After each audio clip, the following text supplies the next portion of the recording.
Thanks for stopping by. This is Mike Meyer with Mike'sVideoTour.com in Irongate, Inc. Realtors, Dayton's largest locally owned real estate company.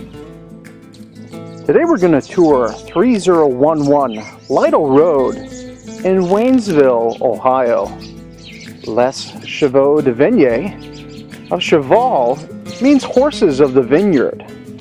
Located on just over 5 acres. 3.5 acres for horses, a 6-stall barn, and a rare 1/4 acre grape vineyard.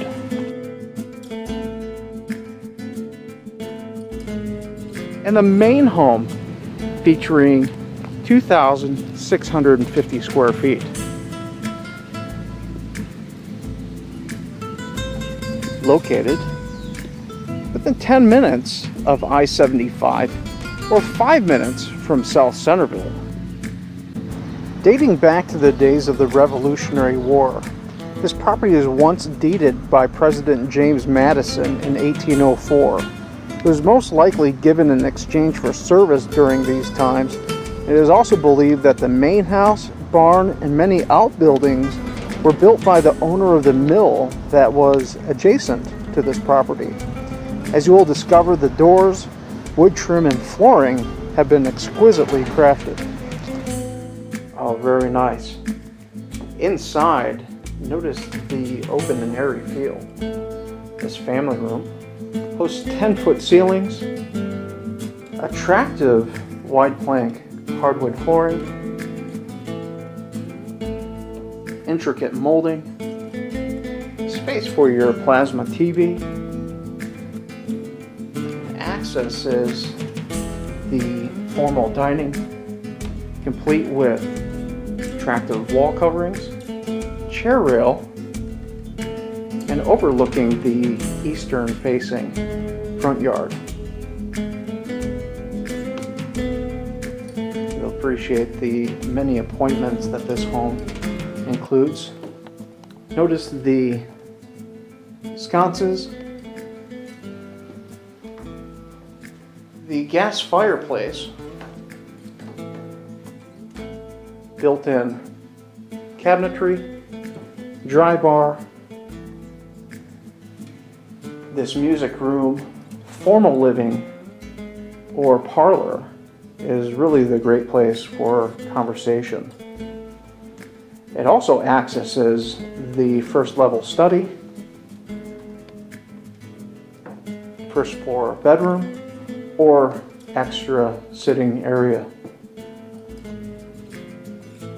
You know, the quality craftsmanship that's in this home is really something that you won't find in any other property. Very nice.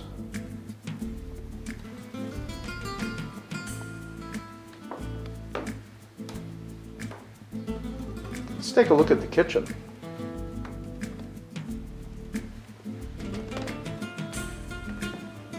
The casings are truly magnificent.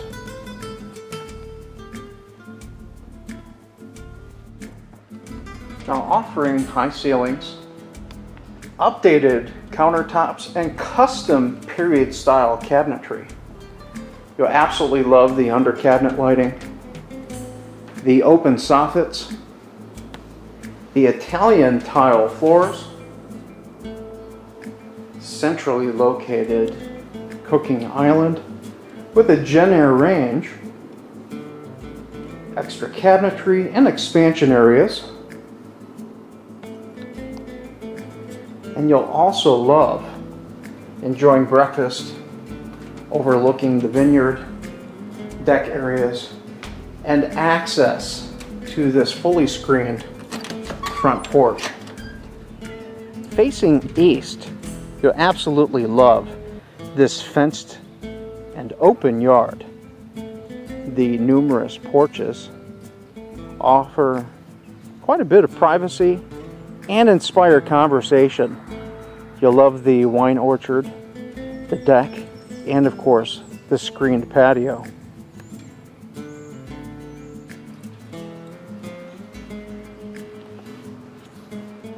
Access to one of the 3 full baths.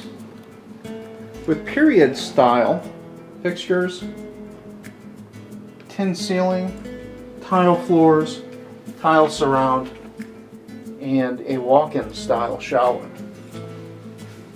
Very nice.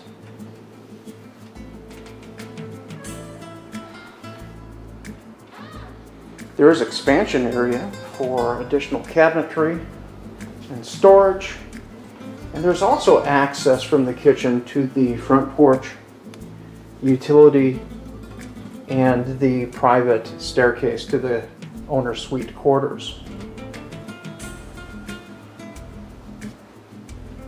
Let's take a look upstairs.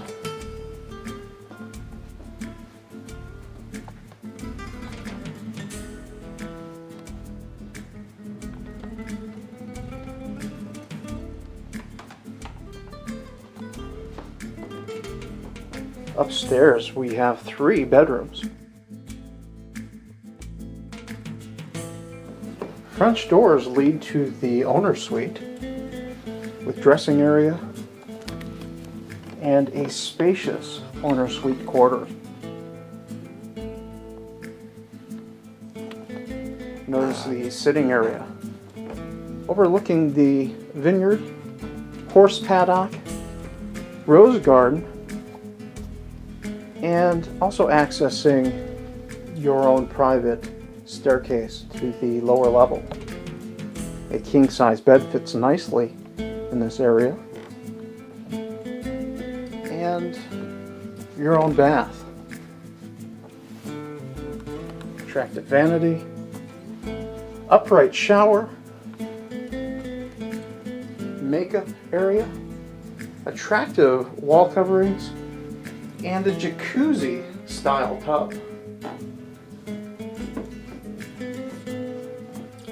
Spacious closet. And additional storage with the dressing areas.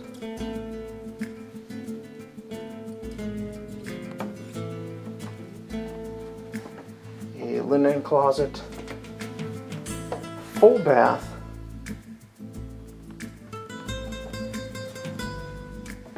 And 2 extra bedrooms.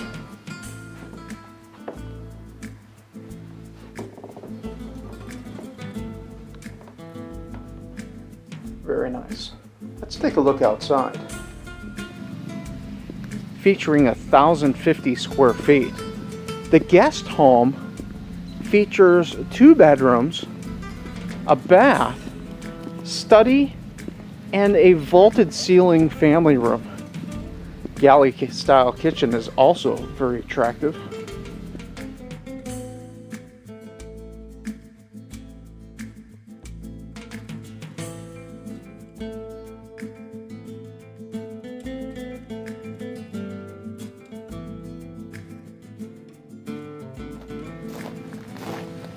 You can imagine entertaining in this tranquil space. Notice the pergola, the pond with waterfall, and view of the paddock.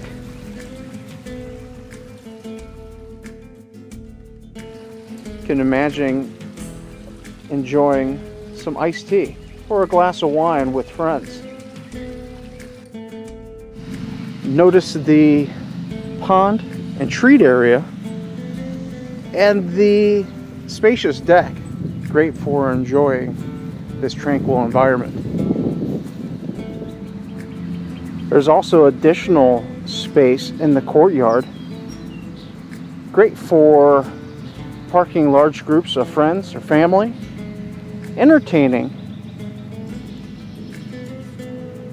and you'll love the many other points of interest.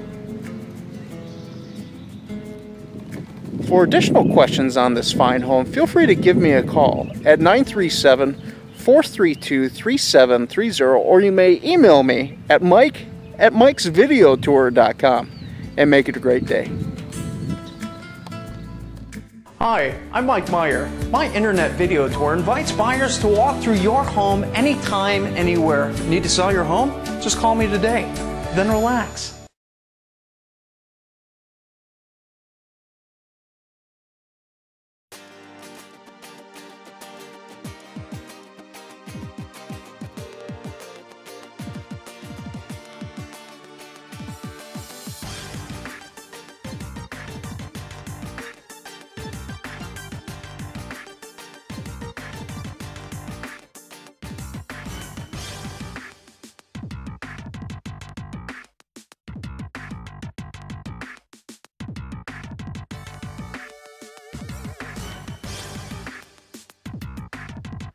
Welcome to Cheval. Today on Fun with Grapes, we have a real special treat. We are at Cheval.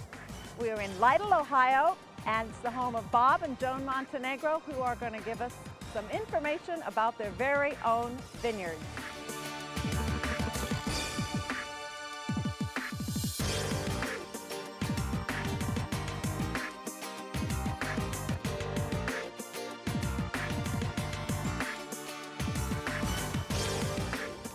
Joan Montenegro, you and Bob are the owners of Cheval, and I know a little bit of French, but you're going to have to help me interpret your sign. Oh, okay. Well, that's pretty easy. It's Les Chevaux des Vignes, which means the horses of the vineyard. And are there horses here? We have some horses, but they're not ours. They graze on our property from our neighbor, but they are always frolicking in the paddocks behind the vineyard and on the side of the house. So you get all the benefits and none of the work of the None horses. of the work, and of course we're really not horse people, but we are vineyard people. That works. How long have you lived here? We've had this property for 10 years, and the history of the property is really fascinating. How old is the house? Well, do you know? we've gone to the courthouse in Warren County, and it dates back. The original property was deeded by President James Madison in 1804, the year after Ohio became a state. And we're assuming that it was deeded on behalf of, in exchange for their service in the military. But there are 400 acres that's part of the original property. We only have 5 of them now. The house itself, we think, dates back to about 1860s, sometime maybe early 1870s, right after the Civil War. And we're making some assumptions on that basis based on the records that we were able to find at the courthouse. When you moved here, did you have to do renovations? Had it been lived in? It had been lived in by several different families, yes. Of course, over the years, it had been lived in by a number of different families. But yes, when we bought the property about 10 years ago, we decided to do something really fun. We weren't really sure what, but then over a couple of glasses of wine, we made some decisions of doing certain things. The first thing we did was Bob nearly burned down the barn, but he was tearing down a building that sits where our guest house sits. So he actually literally burned the building down with the help of the fire department. Okay. And then we built the guest house, and from there we went over to the main house. It took us about a year to build the guest house. Then we went over to the main house and started renovating the main house, and that took about another year. So you kind of made this decision over a couple of glasses of wine, but did you have vineyards in mind when you came out here? Sort of. We were looking at the property. We knew we didn't have horses, so we weren't going to be using the paddocks for horses. And so we decided that what would be fun to put in one of the paddocks would be some wine, because Bob's company is a French company, and so it was a natural tie-in that we would grow grapes, and then eventually the idea would be to graft French cuttings onto our cuttings. So the name Cheval is, of course, French for horse, and Les Chevaux des Vignes would be the horses of the vineyard. Well, I think we should probably move on next and talk to the little old winemaker himself and see what he can tell us about the vineyards.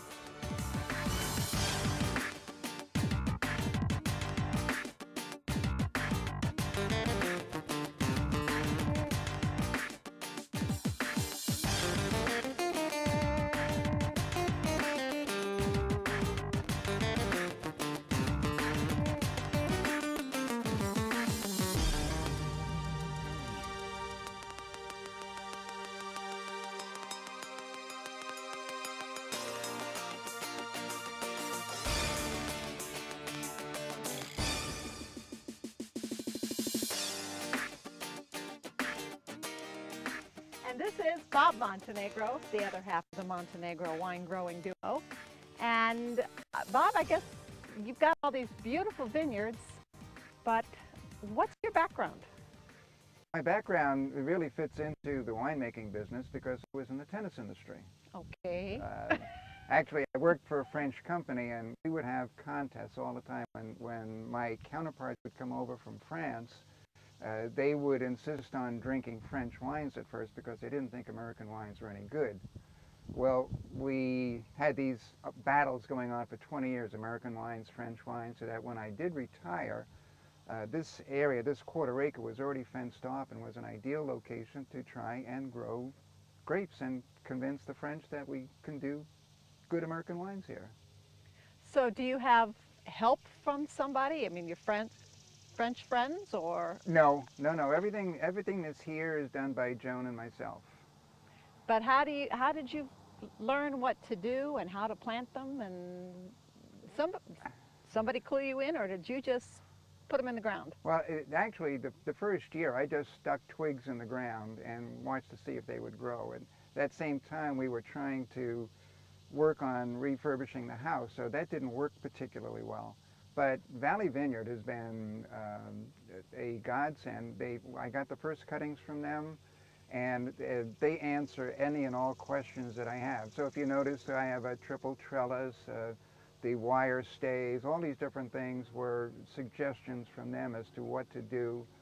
What I wanted originally was to try and duplicate what the cuttings were used to at Valley Vineyard. The same soil, the same weather, to make it as easy as possible to try and start something here. And then from there, we had hoped to be able to get cuttings from other areas, California and France, and graft onto the root system here and do some hybrid work. And Valley Vineyards is close to here, aren't they? Close to here. They're in Morrow. So whatever they've grown there has been successful, and that's your goal, is to duplicate what they're doing. Exactly. They've had a very good harvest for a number of years. They grow a great number of different grapes. I asked them for cuttings for their strongest red, which is something called de Chenac, which is what this whole section is made of. How about the Ohio State Extension? Are they helpful? They're helpful. I've got a number of their books that I use, particularly helpful with the insecticides that I use to try and keep all the little bugs and things off of the plants and prevent black rot and powdery mildew and things like that. They're very helpful, yeah. And they answer questions too if I can't get a good answer from Valley. So you moved here 10 years ago, and then how long ago did you plant the vines? It was either 7 or 8 years ago that 8 years for sure, and the first batch that I put down I didn't have time to work on, so it's probably been about 7 years now that what you see has been in the ground. And this is a de Chenac, is that right? De Chenac. And that's the rootstock, but so far you have not grafted any other type haven't on. grafted. We haven't been out to California or to France with an opportunity to get any cuttings at this point. And it was because of Valley Vineyard that this is the type that you put in, because Exactly. it's successful in Ohio. Remember, we're not in California. You see a vineyard, but we're in Ohio. Exactly. Now you say de Chenac, is that a kind of grape? It is a grape. And yeah. that will make what kind of wine? Well, a medium to medium strong red. It's not, it is a de Chenac, like a Cabernet would be a Cabernet, the de Chenac would be a de Chenac wine. They market and sell Valley Vineyard de Chenac. And you said Valley Vineyard had recommended the triple trellising. Are there different types of trellising? There are. You could have just one wire, you could have 2 wires. These plants are not designed for it, but I've seen some vineyards in Provence that don't have any wires at all. They just cut the root down to the ground, and the plants nestle on the ground during the summer, and they pick the grapes off of them in the fall and then cut back again. There are many different ways of trying to get the vines to grow, but the triple wire system that we use is what they have. And again, I was trying to use their expertise to make it as easy as possible for myself. Now, once you've got all the trellises in, you have to prune periodically, right? Prune in the wintertime when it's cold, when everything is dormant, so that you don't have a lot of damage to the vines. And they're about as tall as we are now, so in the winter, how far down do you cut them? Well, I just cut off all of the excess branches. The main stock that's on the 3 trellises stays, and I try and keep some of the branches so that they will have spots where the buds will come out and produce the grape clusters. So it's just all the excess that comes off. So what you see in the wintertime after I've pruned is just a bunch of what look like dead brown branches tied up on the wires. So they grow a lot in a few months. Oh, amazing. That's, in fact, that's part of the real thrill of having a vineyard. It's amazing how quickly they grow, how they go through too much rain, not enough rain, too much sun, not enough sun, wet winters, dry winters, and they come up, and it's magnificent in what they do. And in pruning, I gather there's something also called green harvest, where you're going to take some of those grapes off to let the others be more potent, so to speak? Well, do you do that? No. I've heard of that, and I understand that it is supposed to make the grape clusters that are left stronger, but it hurts me to cut grape clusters off of the vines after I worked so damn hard to make them grow. And then you've got some little spots I can see in the leaves. Is that an insect? Do you have to treat? That's Japanese beetles. We were gone for about 10 days earlier this summer, and during that time period, they came out and gorged themselves on the leaves.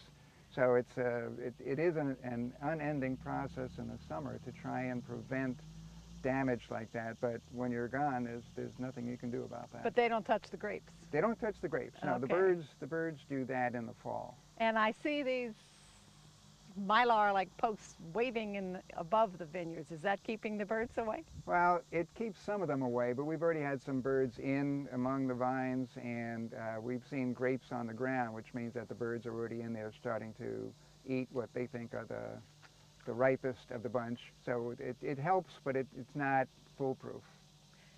For treating them, are you using organic, or are you using pesticides and herbicides? I'm not using organic. I don't know that there's anything available that would help me. I use the standard products, Captan, Mancozeb. I use 7 for the bugs and the Japanese beetles. But I don't know of any natural insecticide that would work on the vines well. And the same thing with the herbicides. We cannot get systemic materials to work on our vines because we're technically not farmers. So I can only use surface materials, and given the limited knowledge that I have, I use what I feel is the best, the strongest, to make them have the best shot at producing good grapes. Well, I can see the purple grapes on here. So how long till harvest? One day before the birds arrive is what I've been told by Valley. But somewhere early September, usually between the 3rd and the 10th, or the 3rd and the 15th of September is the prime time. And then you determine that by actually doing a squeezing of some of the grapes to see what the sugar content is, and if it's high enough, it's time to harvest. So you've got your little instruments that you can yeah. measure the bricks, and Yep. so Yep. it's scientifically based, not on intuition. No. Or the day before the birds, and if the birds are here, it's too late. It's for sure a combination. Last year I talked to Valley and I said we were having some problems with the leaves, and they said, well, if the cover for the grapes is going away, even though they're not quite ready, pick them now. So you have some leverage, you have some space that you can work on, and then adjust with the amount of sugar that you would add and the other materials that go into the winemaking process to try and make it as good as possible. Now this area equates to how much in space? Well, this is the amazing thing, I think. This is a 1/4 acre, and the fencing that's here was here when we moved into the house. So it's prime setup for us. 1/4 acre should equal about 100 to 110 plants. Each plant should produce about 20 pounds of grapes, which would be about 10 pounds of juice. That comes out to about 500 bottles of wine per year if everything works well. And is there a reason they go this direction? Is there some scientific wonderful study you've got for putting them, I think, north and south? I put them north and south because I felt that the sun would get on both sides of the vines with equal amount of power to give it as much heat and light as possible. So potentially we've got 500 bottles of Deschanel, right? potentially. This is a dry red? A dry red. And Medium body. is this because that's what you like to drink? Well, no, if they were growing a really strong cab or something of that nature, I would have gotten their cuttings, but they don't have that. They claim that the area here is not conducive to a good cab, so they stay away from that. I figured they know better than I, so I went with their knowledge and expertise. So you make 500 bottles, and it's using only your grapes. You don't get grapes from anybody else. Right. Let me qualify that a bit. We haven't been able to produce 500 bottles of wine yet. Last year we produced about 100 bottles, but the potential is for 500. And we do not bring in grapes from other people. We don't want to tarnish our quality. Pure de Chinook. There you go. De Montenegro. Yes. So come September, and the grapes are going to get harvested. Then what are you going to do next? Are you going to do anything here, or are you going to send it out? No, we do everything here. After the grapes are harvested, we have big buckets that we take them in. We then stem them, take the stems off, then crush them. You know, the Lucille Ball thing is stomping on the grapes. We use our hands rather than our feet, but it's the same concept. To break the skins, put in the yeast, put in the sugar if it's needed, and let that ferment for a couple of days. Then from there it goes to the press where the juice is pressed out of the grape, and then put into carboys to ferment for a couple of months. Do you two do it by yourself? Is it a party? Come pick the grapes?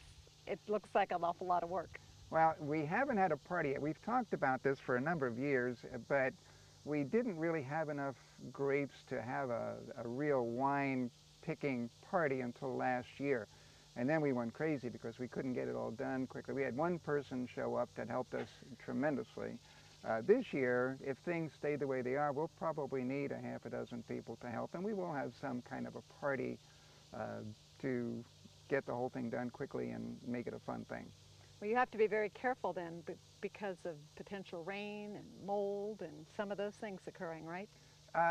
It hasn't been a problem so far. I guess it could be, but we haven't had that difficulty yet. Once the skins are broken, the fermentation process kills everything. So it's not a difficulty you don't have to worry about the grapes at that point. So after they're all picked, do you put them in a barrel like we see at the big vineyards, or where does it go? We have big plastic vats that we put the grapes into where they do the initial fermenting process, and then from there, after the grapes are pressed, we put them into 5-gallon jars called carboys. Those are those big things yeah, we see like lots like of water people, like water cooler yes, bottles. and Exactly. saving their change and those yeah, kind of things. Exactly. Then how long is it left in that big jar? Actually, last year's production is still in carboys. What you need to do is every 6 to 8 weeks move the juice from one carboy to another to get rid of the sediment that settles in the bottom of the carboys. And then at some point after all of the bubbling is done, all the fermentation is done, and the sediment doesn't show up as you change from carboy to carboy, then it's time to bottle. And that can be done basically at any time because it's aging in the carboy as well as it would in a bottle. So it's in those carboys for back and forth for about how long? About 6 months. 6 months. And then it's time to bottle? Then it's time to bottle. And do you do that here? We do that here. You do that here too. Yeah. And are you pouring it by hand? Do you have a machine that does it? No, we use hoses and gravity to pour from the carboys into the bottles. We have a tool that helps push the corks into the bottles. We use real corks, not plastic. I hate plastic. I don't know how many bottles you've had problems with opening a plastic cork, but they're a pain. So we use natural cork. And where do you buy your corks and things like your yeast and your... Well, the yeast I get from Valley because I know it's fresh, but most of the other things, there are 2 or 3 companies that specialize in products. One's in Pennsylvania, one's in Wisconsin, and order stuff. The press that we have, we bought from a company in Pennsylvania. So the big question is, how's the wine? Not good so far. But It starts off, the first production that we had was turned into vinegar pretty badly, so that was not good. The wine we have in the carboys now tastes fairly good, but it's not something I would rave over, and I don't know if if the aging process is going to improve it, or if in fact it's still a learning process. But we'll know when I transfer the wine to bottles. We'll be doing some tasting. We'll get an idea at that point whether we should go further and let them sit for a while. The fun thing will be putting them in bottles, assuming that they're going to work out fairly well, and then a year from now opening one, or 6 months from now opening a bottle and see what the improvement is, hopefully improvement, and then go to the next year and to the next year until it tastes good enough to drink. Any specific goals? Do you want someday to enter one of the Ohio wine competitions? No, no. 500 bottles is barely enough wine for Joan and myself, so we'll just keep it all for ourselves. Just put it in and the our cellar. friends. And our Oh, friends. good friends, good. I hope I can get on that list. You certainly can. So you're not going to sell this, you're not going to distribute it, this is just for you. Actually, it's a labor of love, so it's not something that we're trying to do commercially. A lot of people, that when they drive by, and the vineyard is really an interest to a lot of people, they'll drive by and stop, ask us how the vines are doing, ask a lot of the questions you're asking. So it's a conversation piece for the neighbors. So it's a labor of love, because we really enjoy what we're doing. We enjoy walking out here in the evening and looking to see what's happened this day that was different from the day before. So it's a great project. Well, it's still a bit of a novelty to see the vineyards in southern Ohio, but as we learned with Dennis, there is wine grown in every state, so yeah, it makes even perfectly good Alaska. sense. That's right. That's right. What's been the biggest surprise to you in this whole venture? Well, some people might think that the amount of work that's involved in doing this, but actually it's the vines themselves. To see them come from nothing in the springtime. In the spring, when it's starting to warm up, sap starts to run out of the areas that have been cut. And then from that areas where the sap is coming out, you see little buds start to come out and the leaves shoot out. And the growth process is just amazing. If it's a cold spring and the grapes that originally come out die off because of the cold, the plants immediately start another process and produce more grape clusters. Their will to live and their will to produce, their will to do what they're supposed to be doing is just amazing. So it's a really fun process. So you've sold the French tennis business, correct? Yes. And therefore that gives you lots of time to run the vineyard, right? Lots of time. I couldn't be working in the tennis industry and doing this at the same time. Yes, that's right. Do you recommend it to other people as a retirement project? I think it would be a great project for people to be involved in. It does take time, and it does take care and patience and love, but I think it's great. Being out here is fun. I come out here with my Walkman and read books while I'm working, and so it's an educational thing mentally as well as learning from the grapes, and physically it's good. It keeps me in shape. So it's a good combination. I think most everything comes from time, patience, and love. You can say all good things probably come from that, and I think you're on the right track here. And this Cheval, we call it Cheval Estates, Cheval Farm. Well, I know Joan calls it the farm. But well, we'll probably stay with the farm. We haven't designed. Joan hasn't designed a label yet for the bottles, but whatever she designs is what it's going to be called. Are you going to print the labels? Oh yes. You can do it all. Do it all. Two-man show. One man, one woman. It's been fabulous. And this is Fun with Grapes has made new strides today, coming out to the vineyard. Thank you for joining us. Well, thank you very much.